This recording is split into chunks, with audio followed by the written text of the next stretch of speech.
You know, for me personally, I felt like I did everything I needed to do in the sense of the year prior, you know what I mean, taking myself off the max to help the team get better for this city, you know what I mean, and for myself obviously, but to win the championship. So things didn't work out. I wanted to get paid. They weren't talking. So do you think someday that you and Daryl will patch things up? No. With all due respect to the Phoenix Suns, the biggest disappointment this year to me by far is the Philadelphia 76ers. Like most fans, I thought they won the offseason. They were one of the more active teams. They threw out a lot of big contracts, and at that time, it did make some sense. The 76ers went all in on building something to pair alongside their franchise player, and it did look great on paper. But now, it's an absolute dumpster fire. Joel Embiid, he just feels like he's done. He has to get another knee surgery. Paul George's contract immediately, and I mean immediately, became awful, and I've touched on that multiple times. Losing James Harden, essentially for Paul George, and that contract, it hasn't aged well at all. But who's the man behind the scenes? Who's the man responsible for James Harden leaving? Who's the man responsible for Joel Embiid's extremely premature contract extension that's also aged terribly? It's this man right here, Daryl Morey. When James Harden first left Philly, he was very adamant on his stance on Daryl Morey, and at the time, it did feel a little weird. Daryl Morey and James Harden had history that goes back a decade. They've had a lot of success together. Daryl Morey has spoken very glowingly of James Harden, so for James to say that about that guy just felt weird. Like, where was this coming from? It was very easy to clown James Harden and make him the bad guy because of all of his previous dramatic divorces. But bro, a year and a half later, he was right and he won the war. Bill Simmons asked this question about Philly, and to me, this all ties back to Daryl Morey in its extremely odd ways. Still don't have a real answer for why the Embiid extension happened. The way we're seeing it is like this many weeks after you saw him laboring during the Olympics, and you don't even have to do this extension, and you've got it under player control. Like, yeah, you have 2 more years for him anyway. Yeah, Joel Embiid won a sympathy MVP. Yeah, Joel Embiid is your franchise player, and that's cool. But Joel was clearly breaking down physically, and he was a very old 30, and most importantly, he was already under contract. Embiid signed a contract in 2021 that literally had him locked up all the way up until 2026, with the following year being a player option. Why was an extension after the injury-riddled season he just had? Why the hell was that even necessary? Well, by my logic, it felt like damage control. This was for sure a cultural Philly extension because he was their foundational piece, and to me, it felt like a little bit of makeup. What do I mean makeup? I mean showing a little bit of loyalty to at least your broken down franchise player. For all the disgruntled stars, this man right here has completely backstabbed, and I mean bad. After this video, you're going to have a whole new appreciation for James Harden and why he said this right here. I promise you. And I will never be a part of an organization that he's a part of. Let me say that again. Daryl Morey is a liar, and I will never be a part of an organization that he's a part of again. Thank you, man.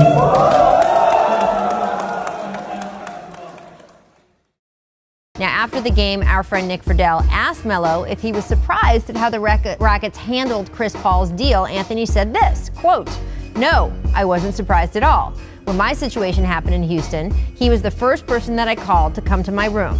And we had to clear some things up, and I wanted to know if he had anything to do with it." And I think that's the lesson for Daryl and all GMs. Like, be honest to a fault. I know it might hurt Melo's feelings. It might hurt Chris's feelings. But you got to, especially with somebody of their ilk, these future Hall of Famers, be completely honest with them so they know. This was a clip in 2019 about Carmelo Anthony and how he was let go like 10 games into his Houston tenure. Daryl Morey is heavily indoctrinated with the concept of analytics. This man has worked with numbers and advanced stats and how that translates to on-the-court basketball for 30 plus years. He's taken that approach with how he builds his teams. And let me tell you right now, he's been right in a lot of ways. If you watch that Big Three Miami Heat team that won 2 championships in 4 years, Shane Battier was a big piece to their small ball lineups and kind of the glue that made that style work. The NBA's transition to small ball and stretch fours It was becoming very prevalent around that time, and his adaptability and being able to fit in with Chris Bosh alongside LeBron and everybody else, that was huge. Shane Battier was quite literally a product of Daryl Morey's vision. Eric Spoelstra, to some extent, bought into that vision, seen his value, meshed him with their big three so he can provide ample spacing, and he did. The very first trade we basically did was to get Shane, and we had Yao Ming, we had Tracy McGrady, and we were looking for the perfect third guy to go with those guys. And they could explain what I do a hell of a lot better than I could ever explain what I could do. Coach Spoelstra came up to me and said, "Hey Shane, I don't want you to dribble. I don't want you to post up. I don't want you to offensive rebound. I don't want you to do anything but literally catch and shoot or catch and pass." I said, you know what? I can do that. If you look at the NBA right now, and everybody knows this by now, but it's become a bit of a math game with the evolution of spacing. Certain players got washed out because of the evolution of the game. The Boston Celtics, they don't shoot 53s for their health. They literally have two players that can drive and play one-on-one basketball every time they want, if they so choose. But Joe Mazzulla understands the logical way to approach basketball, and he does. They built their team around the advancement of the game, and that's why they're so successful. Daryl Morey can be credited as a pioneer to the initial vision of the advancement of the game, and he beefed with old players like Charles Barkley because of it. If you look at the metrics on the thing, they're like number 5 in the league defensively. They're not. Just because you got good stats doesn't mean you're a good team defensively. They're not a good defensive team. I'm not worried about Daryl Morey. He's one of those idiots who believe in analytics. And listen, I wouldn't know Daryl Morey if he walked in this room right now. The Houston Rockets, they were the first team to average 43 pointers a night. The Houston Rockets, they literally built their team to mirror Golden State and basically outmatched them. So again, to some extent, Daryl Morey's logic can be credited for the advancement of the game. But sometimes your biggest strength can also be your biggest detriment as well. Back to Melo. He was released like 10 games into his Houston tenure, and it basically took him a whole year to get back into the NBA. Why? Well, after being cut so early by Houston and that 1 year in OKC, it felt like his reputation and his value was absolutely destroyed. It's extremely fair to say he wasn't really a great fit and he didn't really mesh well with Houston's style. At that time, he was still a high usage player and he was still kind of bought into the I'm Melo thing. But how he was outcasted, it just made him look like an absolute cancer. Carmelo is an extremely talented player. He's a Hall of Fame player. He's going to have, I think, his best season he's had in a long time. What makes it even worse is the handling of it. Listen to CP3 detail how disrespectful and bad it really was. And I get a text from Melo, and it said, "Bro, did you know?" I called Mel. I said, "Dawg, what's going on?" I said, "Daryl came to his room." Mm-hmm. Right, and if you know Daryl Morey, no people skills.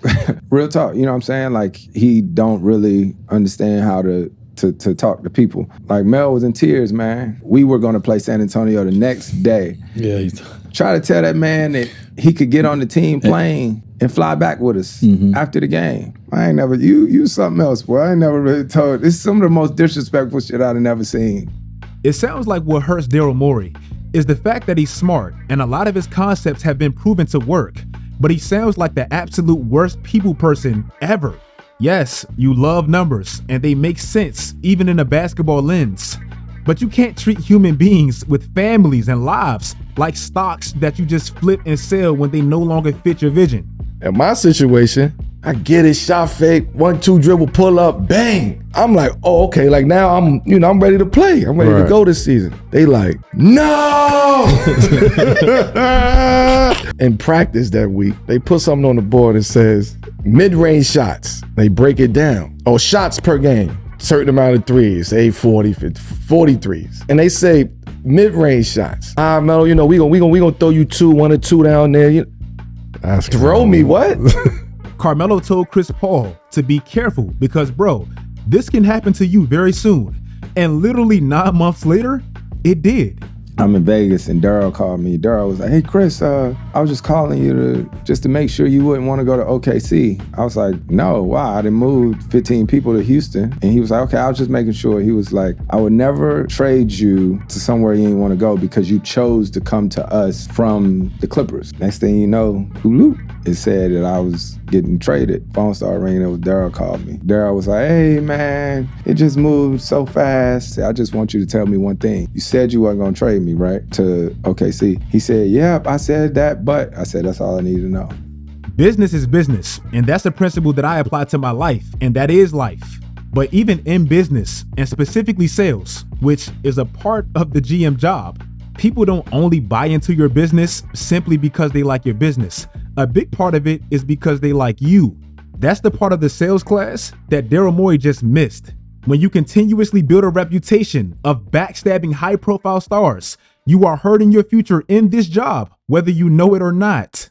Listen, I'm gonna just say this, and this will be the first time I ever said this. I don't trust Daryl Morey.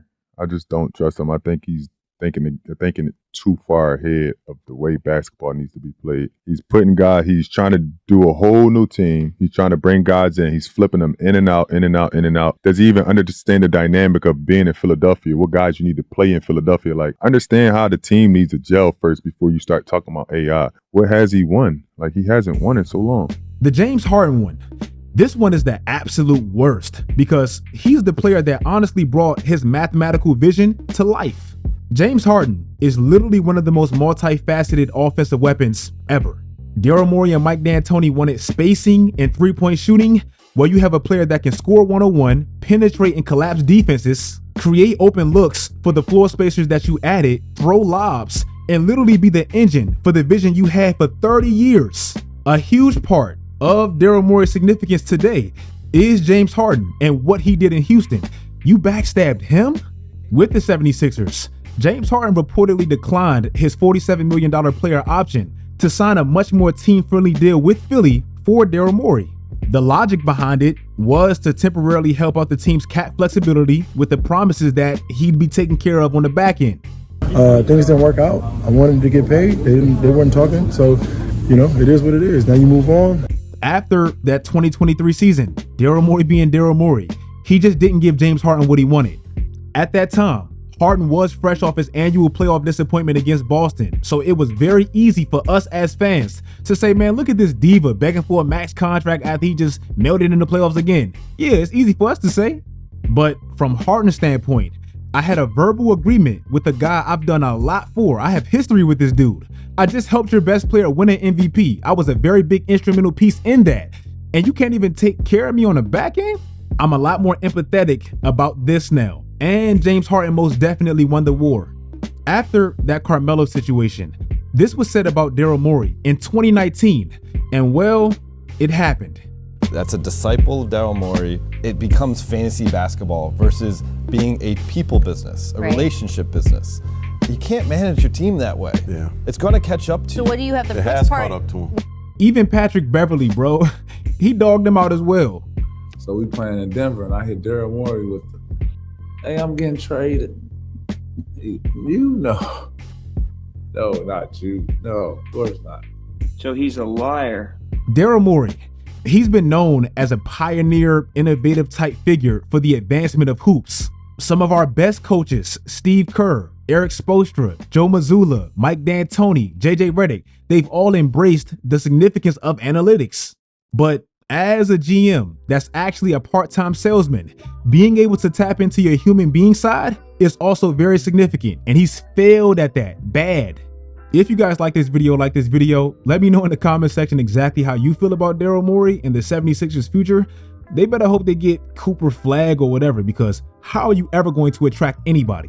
Follow my social media sites, turn on post notifications, do all that great stuff, guys, and until next time, as always, stay tuned.